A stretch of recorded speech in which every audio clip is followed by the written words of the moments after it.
మనము మన సాటి వ్యక్తి కంటే మనతో మెలిగే ప్రతి ఒక్క బంధంలో ప్రతి ఒక్కరు తల్లిదండ్రులు కావచ్చు, భార్యాభర్తలు కావచ్చు, అన్నదమ్ములు కావచ్చు, అక్క చెల్లు కావచ్చు, లేదా మన స్నేహితులు కావచ్చు, ఎవరైనా సరే అది ఏ బంధమైనా సరే మనము అవతల వ్యక్తి మీద మనకు ప్రేమ ఉన్నప్పుడు మనం వారి కోసం ఏం చేయడానికైనా ఇష్టపడతాము. ఎవరి మీదైనా ప్రేమ ఉన్నప్పుడు వాళ్ళకి ఏదో ఒకటి మంచి చేయాలని, వాళ్ళు ఏదైనా ఆపదలో ఉన్నప్పుడు వాళ్ళని రక్షించాలని, వాళ్ళకు మనం మంచి చేయాలని ఆశపడుతుంటాము. కనుక మనము వాళ్ళకి ఊరికే మాటల్లో చెప్తే సరిపోదు, కానీ మిమ్మల్ని ప్రేమిస్తున్నామని, మరి మీ మీద అభిమానం ఉందని, వాళ్ళకి ఏదో ఒకటి మనం మంచి చేసినప్పుడే మనకి ప్రేమ ఉందా లేదా అనేది నిరూపించబడుతుంది. కాబట్టి మానవులమైన మనము ఒకరి పట్ల ఒకరికి మనకున్న ప్రేమానురాగాలు వ్యక్తపరచుకోవడానికి మాటలు సరిపోవు, కానీ క్రియారూపంగా మనము వ్యక్తపరుస్తాము.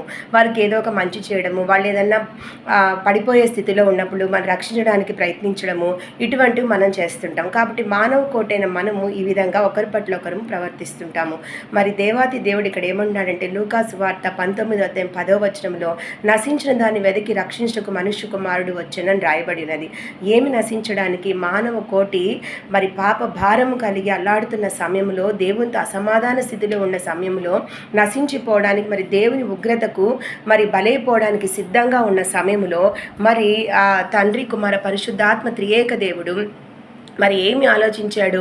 ఆయనే ఈ లోకమునకు యేసు ప్రభువుగా వచ్చి జన్మించి కన్యకుమారి గర్భమందు జన్మించి తన రక్తాన్ని కార్చి మన పాపంలో విధించబడవలసిన శిక్ష తన వీపు మీద భరించి ఆ శిక్ష నుంచి మనకు విడుదలిచ్చి పాతాళపు యొక్క అగ్ని ఆవుతు నుంచి మన ఆత్మలు కాలిపోకుండా రక్షించి మనకి అది నిత్య జీవము మరి జీవ కిరీటము మరి ఆయన ఇచ్చే బహుమానాలు పొందడానికి మార్గాలు సరళము చేశాడనమాట. ఉగ్రత నుంచి దేవుడు తప్పించాడు. కనుక ఇక్కడ నశించిన దాన్ని వెతికి రక్షించుటకు అంటే నశించడానికి సిద్ధంగా ఉన్న మానవ కోటిని రక్షించడానికి ఆయన లోకమును కేటాయించున్నాడంటే, ఆయన రక్షించడానికి వచ్చాడంటే మరి ఆయనకి ఈ లోకంలో మానవ కోటి మీద ఏముంది? ప్రేమ ఉందని తెలియజేయడం అయింది. మనకు బాగా అది రుజువు అవుతుంది. మనం చక్కగా మనం అది అర్థం చేసుకోగలము. యోహాను 3:16 చూసినప్పుడు, దేవుడు లోకమును ఎంతో ప్రేమించెను కాగా ఆయన తన అద్వితీయ కుమారునిగా పుట్టిన వానియందు విశ్వాసముంచు ప్రతివాడు నశింపక నిత్యజీవం పొందినట్లు ఆయన అనుగ్రహించెను. కనుక మరి ఆయన సొంత కుమారుని, తండ్రి కుమార పరిశుద్ధాత్మ ట్రినిటీ గాడ్, పరిశుద్ధాత్మ దేవుడు ట్రినిటీ గాడ్. ఈ ట్రినిటీ గాడ్ అంటే ఆయన యేసు ప్రభువుగా ఈ లోకంలో జన్మించాడు, తన సొంత కుమారుని మనకు ప్రసాదించాడు. అంటే ఆయన ఎంత ప్రేమ ఈ మానవ కోటి మీద ఆయనకు ఉందో మనకి అర్థమవుతుంది. అలాగే మనం చూసుకున్నప్పుడు 1 యోహాను 4:8-9 చూసినప్పుడు, దేవుడు ప్రేమాస్వరూపి, ప్రేమ లేనివాడు దేవుని ఎరుగడు, మనం ఆయన ద్వారా జీవించినట్లు దేవుడు తన అద్వితీయ కుమారుని లోకంలోనికి పంపెను. దీని వలన దేవుడు మన యందున్న ప్రేమ దేవుడు మన యందుంచిన ప్రేమ ప్రత్యక్షపరచబడెను. తన అద్వితీయ కుమారుడు, ఒకే ఒక కుమారుణ్ణి, మరి తన సొంత కుమారుని, ప్రియమైన కుమారుని మనకు అనుగ్రహించాడు దేవుడు. ఎందుకంటే ఆయన మనల్ని అంత ప్రేమిస్తున్నాడని ఇక్కడ అర్థమవుతుంది. ఆయన మనల్ని ఎంతో ప్రేమిస్తున్నాడు కనుకనే మనకు ఆయన యేసు ప్రభువుని తండ్రి అయిన దేవుడు మనకు అనుగ్రహించాడనమాట.